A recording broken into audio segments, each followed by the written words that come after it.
મહાપ્રભુજી સન્મુખ બિરાજમાન છે. મહાપ્રભુજી સાક્ષાત આ બેઠકજીમાં બિરાજમાન થઈ અને આપણી સેવાનો અંગીકાર કરે એ ભાવ રાખી આપણે બધા જ મહાપ્રભુજીનું ધ્યાન બોલીશું. ધ્યાન બતાવતા આપણા આચાર્યોએ શ્રી વલ્લભના સ્વરૂપને સમજાવ્યું. રૂપમ તત ત્રિતયાત્મકમ, ત્રિતયાત્મક સ્વરૂપની ભાવથી શ્રી વલ્લભનું આરાધન કરીએ છીએ. એ પ્રભુ પણ છે, એ સ્વામીજી પણ છે અને ગુરુ પણ છે. આ ત્રણેય ભાવ શ્રી મહાપ્રભુજીમાં ધારણ કરી અને આપણે શ્રી મહાપ્રભુજીનું આરાધન કરતા હોઈએ છીએ. તો એ સ્વરૂપનું ધ્યાન કરી અહીંયાથી આપણે શ્લોક ગાઈશું. આપને આવડતું હોય તો આપ પણ બોલજો, નહીં તો શ્રી મહાપ્રભુ ધ્યેયમ સદા વલ્લભમ, એવા શ્રી મહાપ્રભુજીનું આપણે ધ્યાન કરીએ છીએ, જે ત્રિતયાત્મક સ્વરૂપે, જેમાં પ્રભુનું સૌંદર્ય છે, ઐશ્વર્ય છે, માધુર્ય છે, આ ત્રણેય જેમાં બિરાજમાન છે એવું મહાપ્રભુજીનું અલૌકિક સ્વરૂપ છે. અને અલૌકિક તત્વોનું આરાધન લૌકિક મનથી ન થઈ શકે. તો આ મનને અલૌકિક કરવાનો ઉપાય શું? તો કે શ્રી વલ્લભનું સ્મરણ, શ્રી ઠાકોરજીનું ચિંતન. કારણ કે શ્રી વલ્લભ કેવા છે? ચિંતા સંતાન હંતારો યત પાદાંબુજ રેણવ. જીવનની સમસ્ત લૌકિક ચિંતાઓ જે કેવલ જેના ચરણારવિંદના રજના સ્મરણ માત્રથી સમાપ્ત થઈ જાય છે, એવા શ્રી વલ્લભનું સામર્થ્ય છે. અને જ્યારે એમને યાદ કરીએ છીએ, એટલે જ આપણે ત્યાં સેવાના ક્રમમાં પણ આપણે જ બનાવ્યું હોય, આપણે જ ધર્યું હોય, પણ જ્યાં સુધી મહાપ્રભુજીની કાની ન આપીએ ત્યાં સુધી ઠાકોરજી આરોગે. કારણ કે આપણું બનાવેલું, આપણું ધરેલું અને આપણે આ બધું જ લૌકિક છે. અને લૌકિક સાધનોથી અલૌકિક એવા પ્રભુને પ્રસન્ન કેમ કરી શકાય? તો કે જ્યારે મહાપ્રભુજીનું ચિંતન કરો છો, મહાપ્રભુજીની કાની આપો છો, ત્યારે એમાં અલૌકિકત્વનો સંચાર થાય છે. એક ક્ષણે શ્રી વલ્લભના નામ માત્રથી એ પ્રભુને લાયક અલૌકિક બની જાય છે. એની લૌકિકતા સમાપ્ત થઈ જાય છે અને પ્રભુની યોગ્ય થઈ જાય છે. ત્યારે ઠાકોરજી એનો અંગીકાર કરે છે, ત્યારે ઠાકોરજી એનો સ્વીકાર કરે છે. તો મહાપ્રભુજીનું ચિંતન કર્યું. કંકુ અને અક્ષત તમારી પાસે છે. હવે કુમકુમનું તિલક આપણે જ્યારે પણ ઘરમાં ગુરુજન પધારે, પ્રભુને તિલક કરતા હોઈએ ઘરમાં, યા મહાપ્રભુજીને તિલક કરતા હોય, ત્યારે એનો ક્રમ આ આંગળી લઈ, જે રિંગ ફિંગર કહીએ છીએ, એનાથી ટીકી કરી અને અંગૂઠાથી ખેંચતા હોઈએ છીએ. આમ 2 વાર તિલક કરવાનો આપણો ક્રમ છે. તો આમ કંકુની લગાડજો ટીકી મહાપ્રભુના મસ્તક પર અને તિલક કરજો. એ રીતે બેઠકજીમાં આપની સન્મુખ જે બેઠકજી છે એમાં મહાપ્રભુજીને તિલક અને અક્ષત જે ચોખા છે એ મસ્તક પર લગાવો. કુમકુમ એ સૌભાગ્યનું પ્રતીક છે અને સાચું સૌભાગ્ય તો ભગવાન છે. સંસારના સૌભાગ્યવતી જેમ સ્ત્રી અનેકવિધ પોતાના શણગાર દ્વારા પોતાના સૌભાગ્યનો આનંદ અભિવ્યક્ત કરતી હોય છે, એમ વૈષ્ણવ પોતાનું સૌભાગ્ય, એના માથે ગુરુ શ્રી મહાપ્રભુજી છે, એના માથે સાક્ષાત નંદ નંદન ઠાકોરજી બિરાજે છે, એ સૌભાગ્યના પ્રતીક રૂપે તિલક અને કંઠીને ધારણ કરતો હોય છે. એ એના સૌભાગ્યનો સંકેત નથી, સૌભાગ્યનો આનંદ છે, સૌભાગ્યનો ઉત્સવ છે. હું પ્રભુનો થયો છું, એ એના સમર્પણના સંકેત છે. તો કુમકુમ અને અક્ષત કર્યા. સર્વના શૃંગારની ભાવના, કારણ કે તિલક આપણે ત્યાં વિશેષ રૂપે મહત્તા રાખે છે. ત્યારબાદ ત્યાં જો પવિત્રા હોય કે ફૂલની માળાજી હોય યા પુષ્પ હોય, અથવા તમે ગઈકાલે ધરાવી દીધા હોય, તો હાથમાં અત્તર લેજો અને શ્રી મહાપ્રભુજીને અત્તર સમર્પિત કરજો. આપણે ત્યાં બેઠકજીમાં જઈએ ત્યારે સુગંધી સમર્પિત કરવાનો ક્રમ હોય છે, તો એ સુગંધી સમર્પિત કરો. સમસ્ત શૃંગારની ભાવના આ સુગંધીથી આપણે કરીશું. ફૂલોનો અર્ક એ અત્તર છે અને આપણા જીવનનો અર્ક સાર શું? તો કે ઠાકોરજી જ આપણા જીવનના સાર રૂપ છે. અને જેણે પ્રભુને સાર માન્યા છે એનું જીવન હંમેશા સુગંધિત રહે છે. જેણે સંસારને સાર માન્યો છે એના જીવનમાં અનેક પ્રકારની દુર્ગંધો વહેતી હોય છે. તો આપણા વૈષ્ણવી જીવનનો સાર એ તો ઠાકોરજી છે, એમની સેવા છે, આપણા વલ્લભ છે. અને એટલા માટે વૈષ્ણવ સદાય મહેકતો રહે છે. સેવામાંથી બહાર આવ્યા હોય તુરંત ખબર પડી જાય વૈષ્ણવને, તમે સેવામાં લાગતા હતા, કારણ એના શ્રીઅંગમાંથી સુગંધ આવતી હોય. પ્રભુને અત્તર ધરાયું હોય અને અંતરને કાપી દે, એ જ તો અત્તર છે. ગઈકાલે જેમ મેં સમજાયું, પ્રભુ અને આપણી એક ગંધ થઈ જાય, એક સુગંધ થઈ જાય, એ જ અત્તર છે. સેવા કરનારો સદાય મહેકતો રહે છે, એની ભક્તિની સુવાસ સમગ્ર સંસારમાં ફેલાતી રહે છે. તો અત્તર સમર્પિત કર્યું. ત્યારબાદ જ્યારે બેઠકજીમાં જાઓ ત્યારે ઝારી ભરવાનો વિશેષ ક્રમ, કારણ કે એ એક વાર ભરેલી ઝારીજી 84 લાખ યોનિમાંથી આપણને મુક્ત કરવાનું સામર્થ્ય રાખતી હોય છે. તો હવે આપની પાસે જલ છે, હાથમાં ઝારીજી લો અને યમનાષ્ટકના એક શ્લોકનો પાઠ કરતા કરતા આપણે ઝારીજી ભરીશું. ઝારી ભર્યા બાદ લાલ રંગનું વસ્ત્ર, જેમને ઝારીજીનો નેવરો કહેવાય, એને તમે ઉપર રાખી અને લપેટશો. યમુનાજીનો ભાવ છે ઝારીજી, અને નેવરો એ ચુંદડી અને સાડીનો ભાવ છે. ચુંદડીએ ચટકાળ્યામાં આવરણમાં ઓપો છો, સદા સૌહાગીન ભાગ્ય સૌભાગ્ય શ્રી યમને જુદે. જ્યારે એકવાર ઠાકોરજીની ઝારીજી ભરીએ છે ત્યારે યમુનાજીની કૃપાના અધિકારી બનીએ છે. કારણ કે જ્યારે યમુનાજી સ્વરૂપ ઝારીજીને ઠાકોરજીની નિકટ પધરાવીએ છે ત્યારે યમુનાજી અતિશય પ્રસન્ન થાય છે કે તે મારો સંબંધ ઠાકોરજીની સાથે કરાવ્યો, તે મને પ્રભુની સન્મુખ કરી. તો જ્યાં હું તને આશીર્વાદ આપું છું કે જે સૌભાગ્ય મને મળ્યું છે એ સૌભાગ્ય તને પણ પ્રાપ્ત થાય. આમ ઝારી ભરવા માત્રથી યમુનાજીની કૃપાના અધિકારી બનીએ છીએ. ભાગ્ય અને સૌભાગ્યના દાત્રી યમુનાજી છે. મહેનત, પુરુષાર્થ અને બુદ્ધિથી વસ્તુ લાવી શકાય, પણ એ વસ્તુથી સુખ તો શ્રી યમુનાજીની કૃપાથી જ મળે છે. તમે પુરુષાર્થ દ્વારા પરિવાર ભેગો કરી શકો, ઘર બાંધી શકો, ધન લાવી શકો, ગાડી લાવી શકો, પણ આ બધાથી સુખ મળશે એની ગેરંટી નથી હોતી. જ્યારે ઠાકોરજીની કૃપા થાય તો જ પુરુષાર્થથી ભેગું કરેલું સુખ આપનારું બને છે, સૌભાગ્ય આપનારું બને છે, આનંદ અને આત્માના કલ્યાણ કરનારું બને છે. બાકી તો મેળવેલું બાંધનારું હોય છે, પણ મેળવેલું ઉદ્ધારક બને એ ક્યારે? જ્યારે મહાપ્રભુજી અને યમુનાજીની કૃપા થાય. તો ઝારીજી ભર્યા. હવે બાજુમાં બંટાજી છે, એમાં તમારી પાસે મિશ્રી હોય તો એ મિશ્રી ભરી અને ઠાકોરજી મહાપ્રભુજીને સન્મુખ ભોગ ધરવાનો ભાવ કરી અને બંટાજી પધરાવીશું. આપણી રંચક કણિકા શ્રી મહાપ્રભુજી આરોગે, એનાથી મોટું બીજું સૌભાગ્ય શું હોય છે? પ્રભુને ધરવાનો ભાવ મોટો હોય છે. તમારું પાત્ર કે વસ્તુ કેટલી ધરી ઠાકોરજી એ નથી જોતા, તમે કેટલા ભાવથી ઠાકોરજીને આરોગ આવ્યો. આજ સુધી પુષ્ટિ માર્ગના ઇતિહાસમાં અનેક 56 ભોગ થયા, પણ એ કદાચ ભૂલાઈ ગયા. પણ પદ્મનાભદાસજીના છોલે આજે આપણને યાદ છે કે ઠાકોરજી એ પ્રેમથી આરોગ્યા હતા. આજે વિદુરજીની ભાજી આપણને યાદ છે, પ્રભુ એ પ્રેમથી આરોગ્યા હતા. તો પ્રભુને ધરવાનો જે ભાવ છે, અને મહાપ્રભુજીના સેવક થયા છો તો ઠાકોરજી પ્રેમથી તમારી રંચક કણિકા આરોગવાના છે. ધરી કાની આપીએ. શ્રી ગુસાઈજી, ગોપીનાથજી, સાતે લાલજી, 84,252 વૈષ્ણવ, અષ્ટ સખાની કાનીથી, ગુરુજનની કાનીથી, હે શ્રી મહાપ્રભુજી આ પ્રેમથી આ સામગ્રીને અંગીકાર કરજો. આમ કાની આપવાનો ક્રમ પુષ્ટિ માર્ગમાં છે. કાની આપીને આપણે મહાપ્રભુજીને વિનંતી કરી. હવે તમારી પાસે અક્ષત છે, ડાબા હાથમાં થોડા લઈ લેજો. સર્વોત્તમ સ્તોત્રમાં શ્રી ગુસાઈજી 108 નામ શ્રી મહાપ્રભુજીને આપણને આપ્યા છે. અને આ મહામંત્રો છે, એક એક નામ એ મંત્ર રૂપ છે. અને એનું ફળ શું છે? તો કે કૃષ્ણા ધરામૃતા સ્વાદ સિદ્ધિ રત્ર ન સંશય. જે રાસનું પરમ ફળ માનવામાં આવ્યું છે એ જ ફળ સર્વોત્તમજીના 108 નામ આપવા સામર્થ્ય રાખે છે. તો આ દિવ્ય નામ દ્વારા શ્રી વલ્લભના બેઠકજીના આપણે આરાધનનો ક્રમ કરીશું. ખૂબ શ્રદ્ધા અને ભાવનાથી બેઠકજીની સન્મુખ બેસજો. નામ વાંચી લેજો, કયા બેઠકજીની તમે સેવા કરી રહ્યા છો. ભાવ કરજો એ જ બેઠકજીની સન્મુખ ચોતરાજીની સામે તમે બેઠા છો. શ્રી મહાપ્રભુજી વિરાજમાન છે અને 108 નામ દ્વારા તમે વંદન કરવાના છો. હવે તમારી ચેતના કેવલ ને કેવલ મહાપ્રભુજી તરફ રહેવી જોઈએ. શ્રી વલ્લભનું આરાધન કરવા બેઠા જઈએ છે. પ્રીત બંધી શ્રી વલ્લભ પદસો ઓર ન મન મેં આવે હો. બીજું કોઈ મનમાં ના આવવું જોઈએ. હવે કેવલ ને કેવલ શ્રી મહાપ્રભુજી સમગ્ર ચેતના રાખી આવો શ્રી વલ્લભનું આરાધન કરીએ. અહીંયાથી એક એક નામ બોલીશ.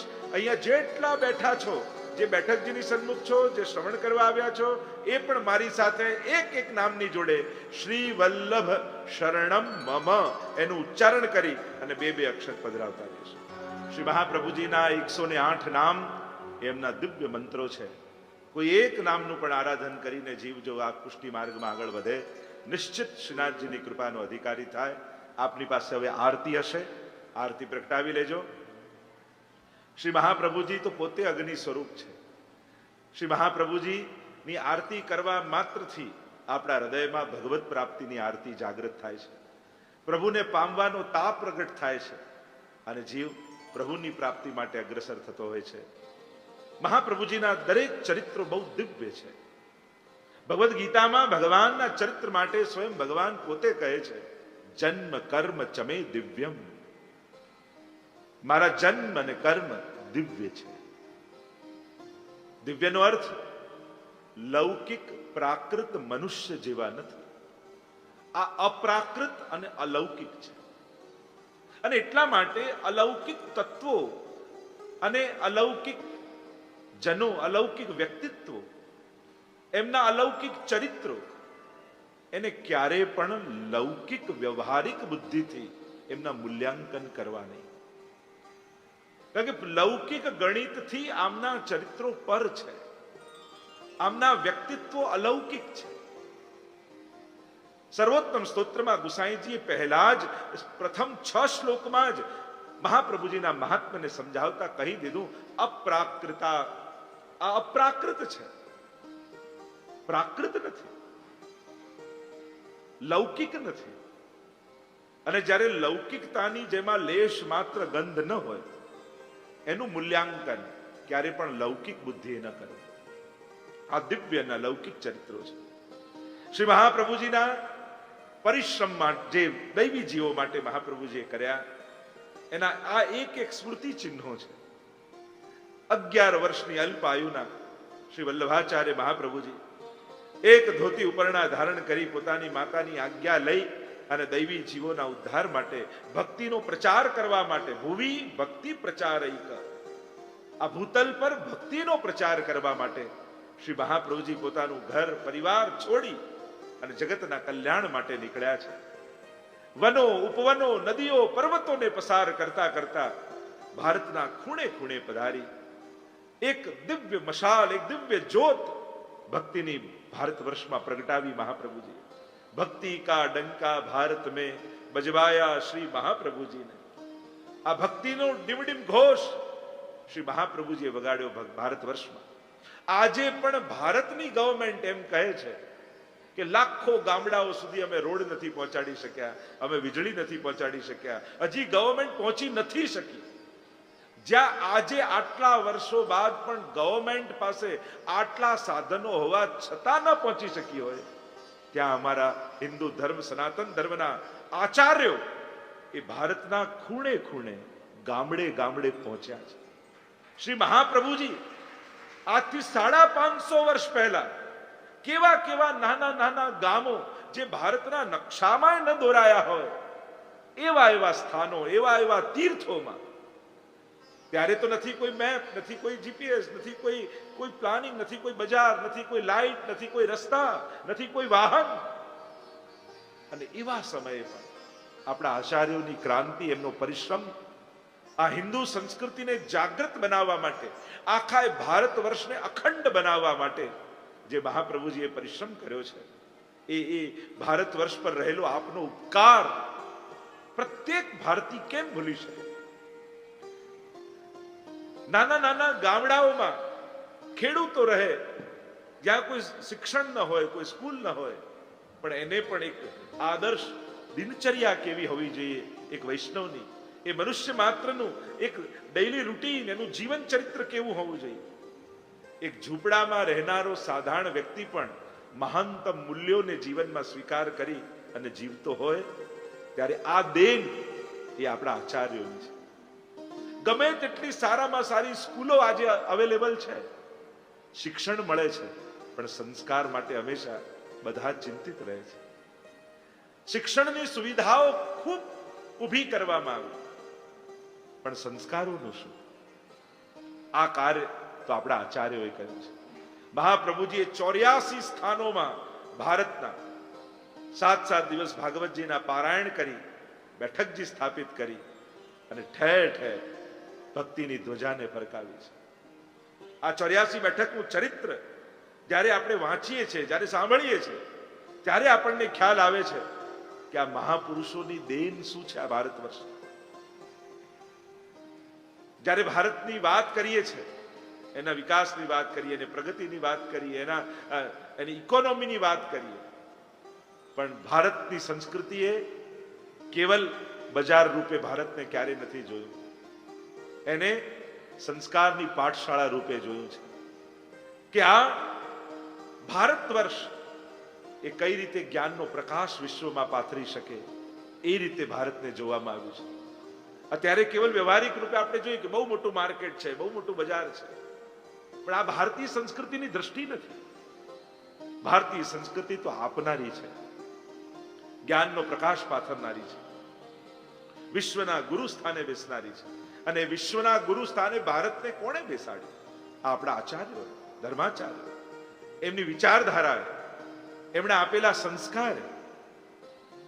એક સાધારણ અભણ વ્યક્તિ પણ પોતાના મહાનતમ મૂલ્યોને લઈને જ્યારે જીવતો હોય નાના નાના ગામડાઓ, ત્યારે વિચાર કરો એ સંસ્કૃતિનું એ મૂલ્ય કેવું, એ સંસ્કૃતિનું જે રિચનેસ કહીએ એ કેવી સંસ્કૃતિ છે. અને એમાં જ્યારે આપણો જન્મ થયો હોય, એ સંસ્કૃતિ સાથે જ્યારે આપણે સંકળાયેલા હોઈએ, ત્યારે એક બહુ મોટું ગૌરવ આપણી જાતને આપણને ભગવાને આપ્યું છે, ભારતીય બનાવીને. ભલે પછી કોઈ પણ દેશમાં આપણે વસતા હોઈએ, કોઈ પણ દેશનો પાસપોર્ટ હોય, સિટીઝનશીપ હોય, પણ હૃદયમાં ભારતીય સંસ્કારો હોવા જરૂરી છે.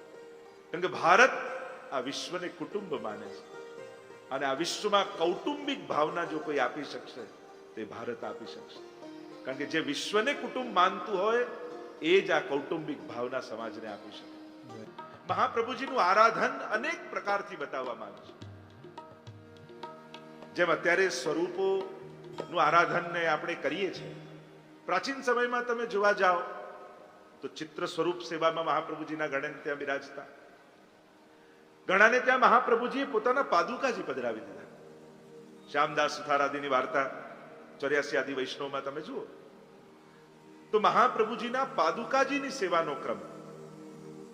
ત્રીજો ક્રમ, ક્યાંક મહાપ્રભુજીએ પોતાના હસ્તાક્ષર પધરાવી દીધા, અને હસ્તાક્ષર પણ શ્રી વલ્લભ સ્વરૂપ છે. ગઈકાલે જે મેં વાત કરી હતી, આટલા સ્વરૂપે મહાપ્રભુજીએ પોતે આજ્ઞા કરી છે કે હું પ્રગટ રૂપે બિરાજમાન રહીશ. મારા ગ્રંથ, મારા હસ્તાક્ષર, મારી માલા, મારી પાદુકા, મારા વંશ, મારી બેઠક, આટલા મારા પ્રગટ સ્વરૂપો છે. તો આજે પણ ઘણા સ્થાનોમાં શ્રી મહાપ્રભુજીના હસ્તાક્ષરજીની સેવા થાય છે. એમ જ મહાપ્રભુજીની સેવામાં બેઠકજીનો ક્રમ એ પણ વિશેષ રૂપે છે. પ્રાય જ્યારે પણ ભારત વર્ષમાં કોઈ પણ તીર્થમાં જઈએ તો લગભગ બધા જ તીર્થોમાં શ્રી મહાપ્રભુજીના બેઠકજી બિરાજમાન છે. આ બેઠકજીના અનેક ભાવો આપણે ત્યાં કહેવામાં આવ્યા છે. ગુરુસ્થાન છે એ તો નિશ્ચિત વાત છે, પણ ભાવાત્મક ક્રમોમાં શ્રી વલ્લભની કુંજ છે એવો પણ એક ભાવ બતાવવામાં આવ્યો. પ્રથમ બેઠકથી ગઈકાલે બેઠક યાત્રાની આપણે શરૂઆત કરી હતી. પ્રથમ બેઠક ગોકુલની, ગોવિંદ ઘાટ અને ઠકરાણી ઘાટની કહેવામાં આવી. જે ચર્ચા આપણે કરી રહ્યા હતા કે બેઠકજીની શરૂઆતની યાત્રા તો જન્મથી હોવી જોઈએ, પણ આ કોઈ ઐતિહાસિક રૂપે બેઠક ચરિત્રનો ક્રમ નથી બતાવવામાં આવ્યો, મહાપ્રભુજીના જીવન ચરિત્ર રૂપે નથી બતાવવામાં આવ્યો. નહીં તો ચંપારણથી શરૂ થાત, પહેલી બેઠક ચંપારણજીની કહેત, પણ આ એક પુષ્ટિ ભક્તિની યાત્રા રૂપે શ્રી મહાપ્રભુજીના બેઠકજીનો ક્રમ બતાવવા માટે પુષ્ટિ માર્ગનું એક મહત્વનું ઐતિહાસિક સ્થાન એ આ ગોકુલની ગોવિંદ ઘાટ અને ઠકરાણી ઘાટની બેઠકજી છે. કારણ આ પુષ્ટિ ભક્તિના પ્રાગટ્યનું સ્થાન છે. શ્રી વલ્લભના પ્રાગટ્યનું સ્થાન ચંપારણ્ય છે. શ્રી શ્રીનાથજીના પ્રાગટ્યનું સ્થાન ગિરિરાજજીની ઉપર છે. શ્રી ગુસાઈજીનું પ્રાગટ્ય સ્થાન એ ચરણાટ છે. પણ પુષ્ટિ ભક્તિનું પ્રાગટ્યનું સ્થાન એ આ ગોકુલની ગોવિંદ ઘાટ અને ઠકરાણી ઘાટની બેઠક છે. ગઈકાલે જે ચર્ચા કરતા હતા, ઠકરાણી ત્રીજનો દિવસ છે. મહાપ્રભુજી વ્રજના બધા જ સ્થાનોને પ્રગટ કરતા કરતા ગોકુલ પધાર્યા છે. ગોકુલમાં જ્યારે મહાપ્રભુજી યમુનાજીના દર્શન કરે છે ત્યારે સાક્ષાત 16 વર્ષ યુવતી સ્વરૂપ શ્રી યમુનાજી પ્રગટ થાય છે. હાથમાં કમળની છડી લઈ અને સ્થાન બતાવે છે. આ ગોવિંદ ઘાટ છે, આ ઠકરાણી ઘાટ છે. અને એ સમયે સાક્ષાત યમુનાજીના પ્રગટ સ્વરૂપે દર્શન કરી શ્રી મહાપ્રભુજીના મુખમાંથી યમુનાષ્ટકનું પ્રાગટ્ય થાય છે. ત્યાં સુધીની કથાનું દર્શન આપણે કર્યું હતું. અને એ દિવસે જ્યારે યમુનાજીના દર્શન થયા, મહાપ્રભુજી ગોવિંદ ઘાટ ઉપર ભાગવતજીનું પારાયણ કરવા બિરાજી ગયા. 7 દિવસ સુધી આ સ્થાન ઉપર મહાપ્રભુજીએ ભાગવતજીનું પારાયણ કર્યું. જો આ બેઠકજીમાં દરેક સ્થાનોમાં 7 જ દિવસ પારાયણ કર્યું હોય એ જરૂરી નથી. ક્યાંક 3 દિવસ છે, ક્યાંક મહિના સુધીનો પણ ઉલ્લેખ છે, ક્યાંક 6 મહિના વિરાજ્યા છે, ક્યાંક કેવલ સંધ્યાવંદન કર્યું છે. એવા પણ બધા ક્રમ મળે છે બેઠકજીના ક્રમમાં. પારાયણ થયું પૂરું. પવિત્રા એકાદશીનો દિવસ આવ્યો. પવિત્રાનો ક્રમ એ કેવલ પુષ્ટિ માર્ગનો ક્રમ નથી, એ બહુ અનાદિકાલનો ઉત્સવ છે. દરેક યુગમાં જુદા જુદા પ્રકારના પવિત્રા ધરાવવાનો ક્રમ ઠાકોરજીનો બતાવવામાં આવ્યો છે શાસ્ત્રોમાં. એટલા માટે જ્યારે આપણા હવેલીના ક્રમમાં પણ, આપણા સેવાના ક્રમમાં પણ આપણે પવિત્રા ધરાવતા હોઈએ ત્યારે સૂતરના, રેશમના, સોનેરી, રૂપેરી, કલાવતુના આવા જુદા જુદા પ્રકારના પવિત્રા ધરાવવામાં આવે છે. કારણ કે દરેક યુગમાં જુદા પ્રકારના પવિત્રાનો ક્રમ છે. ક્યાંક સોનાના ધરાવવાનો ક્રમ છે કયા યુગમાં, ક્યાંક રૂપાના, ચાંદીના પવિત્રા ધરાવવામાં આવે, રેશમના અને સૂતરના, આવા ચારેય યુગનો ક્રમ એ પવિત્રાનો ક્રમ બતાવવામાં આવે છે.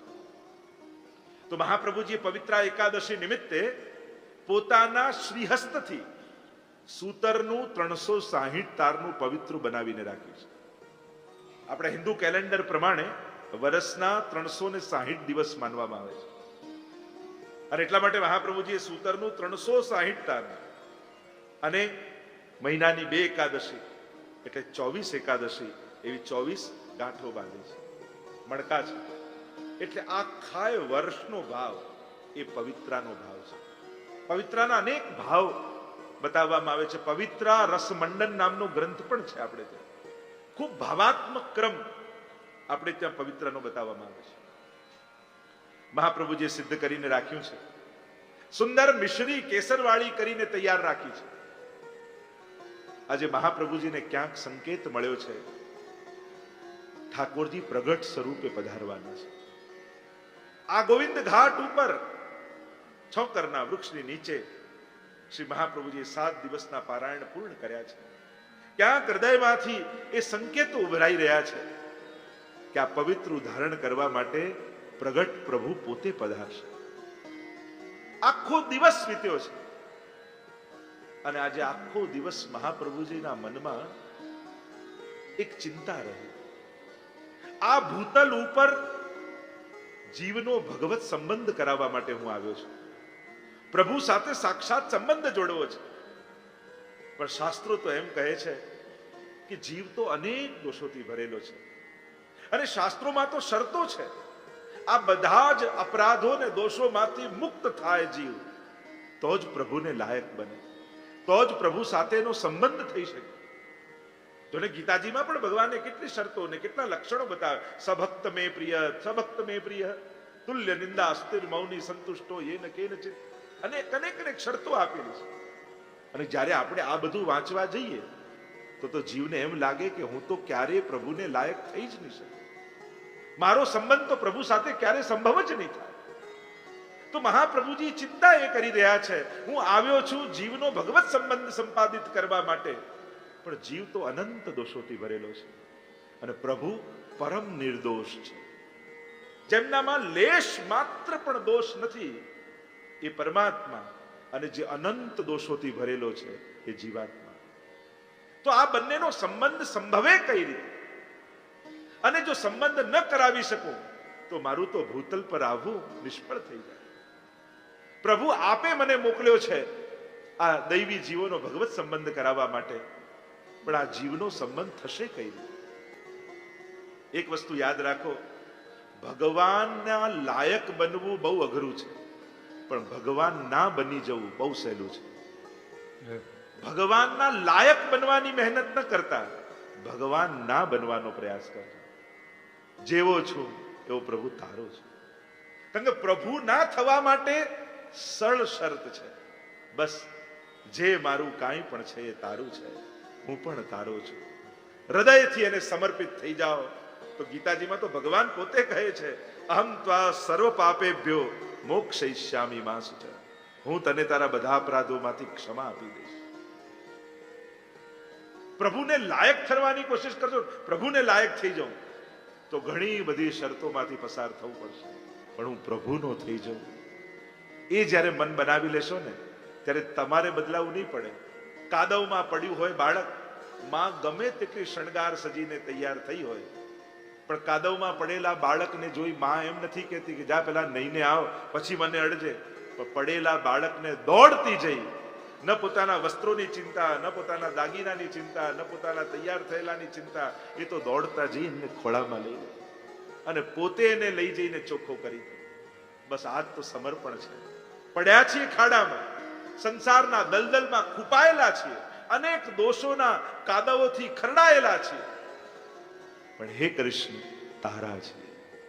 બે હાથ જોડીને જ્યારે બે હાથ ઊંચા કરી ભક્ત જ્યારે ભગવાનને પોકારે, હે કૃષ્ણ તારો છું, ત્યારે ભગવાન પણ પોતાના શાસ્ત્રોના ચોપડાઓ બંધ કરી ખૂણામાં મૂકી અને દોડતો આવી આપણને ખોળામાં ઉચકી લેતો હોય છે. આજ તો કૃપા માર્ગ છે, આજ તો શરણાગતિનો માર્ગ છે. સાધન બળે શ્રીજી તારી પાસે પહોંચવું એ અમારું સામર્થ્ય નથી, પણ શરણાગત થઈ તારા થઈ જવું આટલું તો સામર્થ્ય છે.